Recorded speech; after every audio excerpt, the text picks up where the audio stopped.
Ladies and gentlemen, here is the latest bulletin from the Intercontinental Radio News. Toronto, Canada. Professor Morse of Macmillan University reports observing a total of 3 explosions on the planet Mars between the hours of 7:45 p.m. and 9:20 p.m.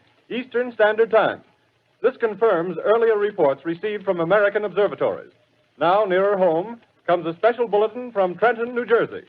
It is reported that at 8:50 p.m., a huge flaming object, believed to be a meteorite, fell on a farm in the neighborhood of Grover's Mill, New Jersey, 22 miles from Trenton. The flash in the sky was visible within a radius of several hundred miles, and the noise of the impact was heard as far north as Elizabeth. We have dispatched a special mobile unit to the scene, and we'll have our commentator, Carl Phillips, give you a word picture of the scene as soon as he can reach there from Princeton. In the meantime, we take you to the Hotel Martinet in Brooklyn, where Bobby Millett and his orchestra are offering a program of dance music. We take you now to Grover's Mill, New Jersey. Ladies and gentlemen, this is Carl Phillips again, out at the Wilmot Farm, Grover's Mill, New Jersey. Professor Pearson and myself made the 11 miles from Princeton in 10 minutes. Well, I hardly know where to begin.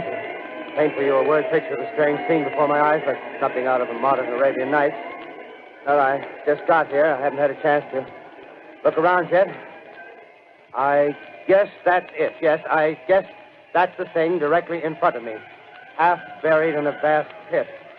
Must have struck with terrific force. The ground is covered with splinters of a tree. It must have struck on its way down.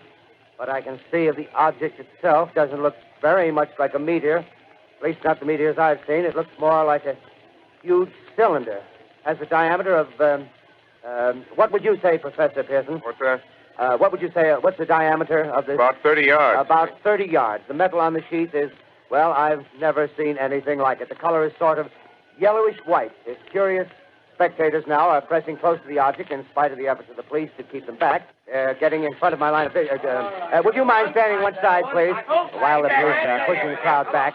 Here's Mr. Wilmot, owner of the farm here. He may have some interesting facts to add. Mr. Wilmot, would you please tell the radio audience as much as you remember of this rather unusual visitor that dropped in your backyard? A step closer, please. Ladies and gentlemen, this is Mr. Wilmot. Well, I was listening to the radio. Closer and louder, please. Pardon me? Louder, please, closer. Yes. I was listening to the radio and kind of drowsing. That professor fellow was talking about Mars, so I was half chosen and half... Yes, Mr. Wilmot, and then what happened? Well, as I was saying, I was listening to the radio, kind of halfway. Yes, Mr. Wilmot, and then you saw something. Well, not first off. I heard something. And what did you hear? A hissing sound like this. Kind of like a 4th of July rocket. Yes, then what?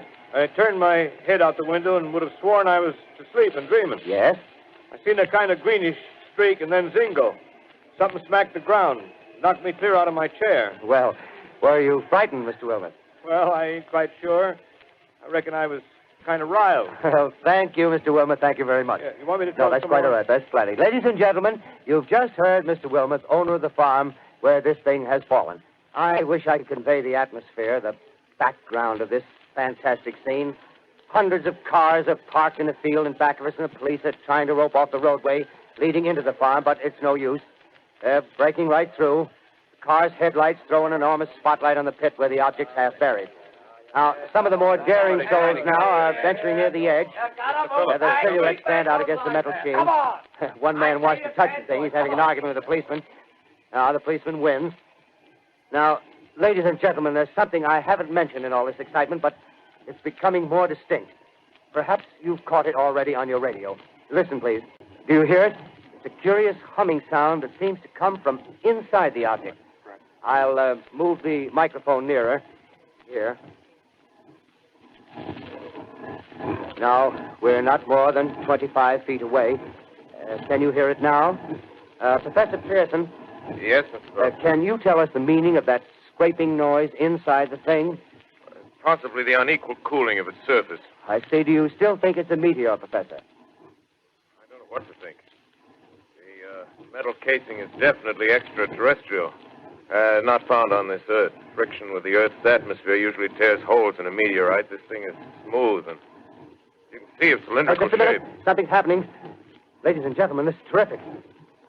This end of the thing is beginning to flake off. The top is beginning to rotate like a screw, and the thing must be hollow. He's moving. Keep back there. Keep back there. Keep those men back. Keep back there. Keep those idiots back. Keep off. The top's loose. Look out there. Stand back. Ladies and gentlemen, this is the most terrifying thing I've ever witnessed. Wait a minute.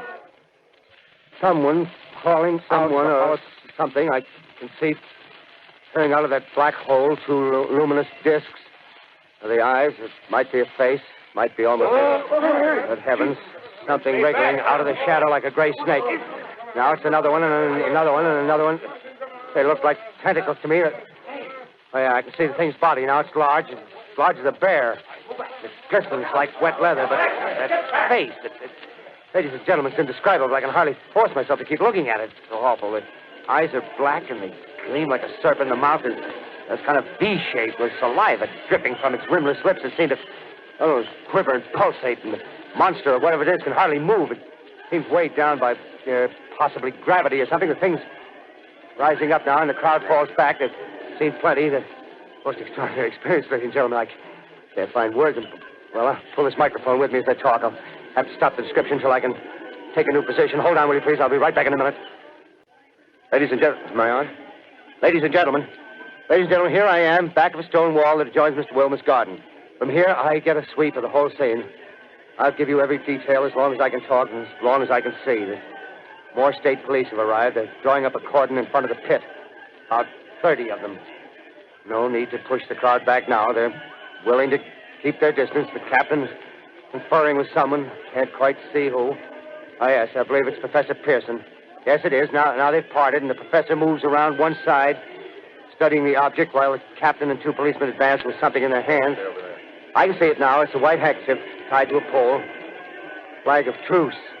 If those preachers know what that means, what anything means. Wait a minute, something's happening. Humped shape is rising out of the pit. I can make out a small beam of light against a mirror. What's that? There's a jet of flame springing from the mirror, and it leaps right at the advancing men. It strikes them head on. Lord, they're turning into flames. Now the whole field's caught up by the woods, the barns, the gas tanks of the automobiles, spreading everywhere. It's coming this way now, about 20 yards to my right. Ladies and gentlemen, due to circumstances beyond our control, we are unable to continue the broadcast from Grover's Mill. Evidently, there's some difficulty with our field transmission. However, we will return to that point at the earliest opportunity.